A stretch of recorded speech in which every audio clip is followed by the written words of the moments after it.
South ఇండియాలోనే biggest sorry store మన Varahi silks మన విజయవాడ ఎంజీ రోడ్ లో డిసెంబర్ 4వ తారీఖున ఘన ప్రారంభం.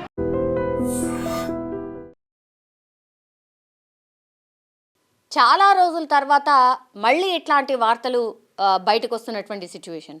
నగరంలో మరోసారి కలకలం క్రియేట్ అయింది. మనకు తెలుసు చాలా టైమ్స్ ఇట్లాంటి వార్తలు వచ్చినప్పుడల్లా బాధపడ్డం చెప్పుకోవడం తప్పించి ఎట్లాంటి మార్పు ఉండట్లేదు.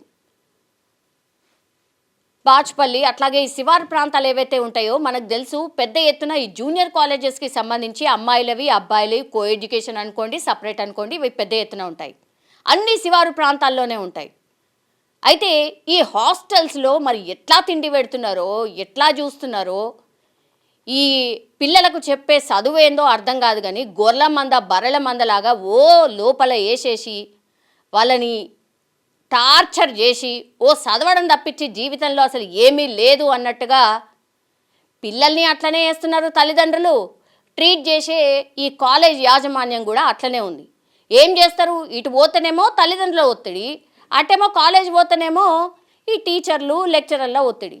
ఏం చేయాలో అర్థం కాక చాలామంది పిల్లలు పిట్టల్లా రాలిపోతున్నారు. ఈ సంవత్సరం లెక్క తీస్తే నాకు తెలిసైతే ఒక 15-20 వేల మంది ఉట్టి తెలంగాణ రాష్ట్రంలోనే ఉంటారు అనుకుంటా. మళ్ళా బాచ్పల్లి దగ్గర 2 డిఫరెంట్ కాలేజెస్లో ఒక అమ్మాయి చనిపోయింది, తర్వాత ఇంకొక అబ్బాయి కూడా చనిపోయాడు.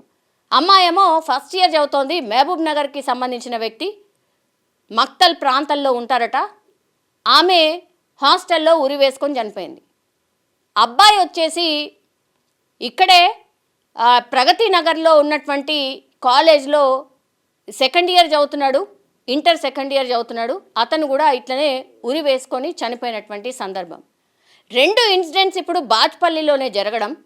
అసలు ఏం జరుగుతుంది, యాజమాన్యం కనీస ఇన్ఫర్మేషన్ కూడా ఇస్తలేదు పేరెంట్స్కి. చనిపోయిన తర్వాత కొన్ని గంటలకి ఆసుపత్రికి తరలించిన తర్వాత ఇన్ఫర్మేషన్ ఇచ్చుడైంది. పిల్లలు ఎందుకు చనిపోయినరు ఏంది అని అడగడానికి ఛాన్స్ కూడా ఇస్తలేరు, లోపలికి వెళ్ళనిస్తలేరు అని మనకు తెలుసు కదా. స్టూడెంట్ ఆర్గనైజేషన్స్ గట్టిగా మాట్లాడే వరకు కూడా యాజమాన్యం స్పందించడు, ఏమీ ఉండదు. సేమ్ అదే రిపీటెడ్ ఇన్సిడెంట్స్ అనమాట. పిల్లలు కాలేజీలో చనిపోయినరు అని అంటే స్టూడెంట్ యూనియన్స్ పేరెంట్స్ ఆందోళన చేయడమో లేకపోతే బతిమిలాడమో బామాడమో ఇది చేస్తారు తప్పించి ఎట్లాంటి చేంజ్ ఉండట్లేదు. ఈ యాజమాన్యాలు ఎట్లా రాటు తేలిపోయినాయి అంటే ఒక 10,000-15,000 మంది పిల్లలు ఉన్నారనుకో ఆ క్యాంపస్లో, ఒక్క పిల్లడి చనిపోతే ఏమవుతుంది, 10 మంది చనిపోతే ఏమవుతుంది, చాలా లైట్ తీసుకుంటున్నారు. ఏదో చెప్తారు, ఏదో సెటిల్ చేస్తారు, పోలీసు వాళ్ళు వస్తారు, తర్వాత పోలీసు వాళ్ళు కూడా పూర్తిగా వీళ్ళకు న్యాయం చేస్తామంటారు, అట్లాగే యాజమాన్యం వైపు కూడా వాళ్ళ వైపే మాట్లాడుతూ ఉంటారు. ఏడికెళ్ళి మధ్యలో వాళ్ళ మీద కేసులు కావు, మళ్ళీ యాజమాన్యాలు ఏవి కూడా ఇప్పటి వరకు జైలుకి పోయి వాళ్ళు శిక్ష అనుభవించింది కూడా లేనేలేదు. సో వెరీ కామన్ అయిపోయిందనమాట. పిల్లలు చనిపోతారు, ఆడ 1-2 రోజులు హడావిడిగా ఆందోళన జరుగుతాయి, ఆ తర్వాత తూతు మంత్రంగా ఏదో ఉంటుంది, ఆ తర్వాత బస్ ఖామోష్. మళ్ళా యథావిధిగా పిల్లలు పోతారు, ఆడనే చదువుకుంటారు. ఇక ర్యాంకులు వస్తాయా రావా దేవుడెరుం కానీ వస్తారు, పాస్ అవుతారు, ఇంకేదో అవుతుంది. ఆ క్యాంపస్కి ఏం కాదు, అక్కడ చదివే పిల్లలు మళ్ళా పోతారు. ఇట్లనే వాళ్ళు వీళ్ళు చనిపోయిన సందర్భాలు ఉంటాయి. ఆ తర్వాత మనం ఇట్లే మాట్లాడుకుంటాం, అంతే. ఇక ఫీజులు కట్టి పిల్లల్ని పంపిస్తున్న తల్లిదండ్రులనాల ఇంత భయంకరంగా అయ్యో వాళ్ళు మనుషులే కదా, ఏమవుతుంది, కొంతమంది పిల్లలకు ఎంత చదివినా ఎక్కదు కదా, మరి వాళ్ళని ఎట్లా ట్రీట్ చేయాలనో ఏదో వాళ్ళ తల్లిదండ్రులకు చెప్పి పాస్ అయ్యేంత వరకు ఇంతవరకే ఉంచగలుగుతామో ఏదో సంథింగ్ చెప్పాలి కదా అనేది యాజమాన్యం కూడా అనుకోదు. ఈడ పైసలు పోతున్నాయి, అక్కడ పైసలు వస్తున్నాయి, సింపుల్.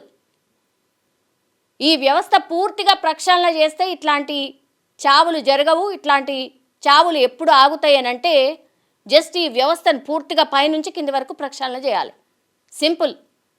అయితేనే ఏమైనా మార్పు వస్తుంది తప్పించి లేదంటే ఇట్లాంటి సంఘటనలు ఇంకెన్ని జరుగుతాయో, ఇంకెన్నిసార్లు ఇట్లాంటివి చెప్పాల్సి వస్తుందో అనేది నిజంగా అత్యంత బాధాకరం అన్నమాట. ఆ పేరెంట్స్ పాపం ఏం చేయాలా, అంతే.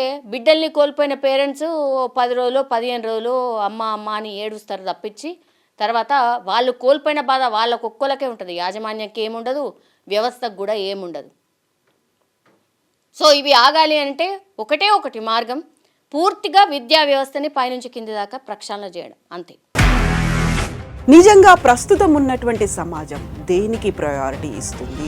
ఆర్థిక సంబంధాల చుట్టూ మాత్రమే తిరుగుతోంది. మళ్ళీ ఎన్నికలంగానే చాలా విరక్తి కలుగుతాను.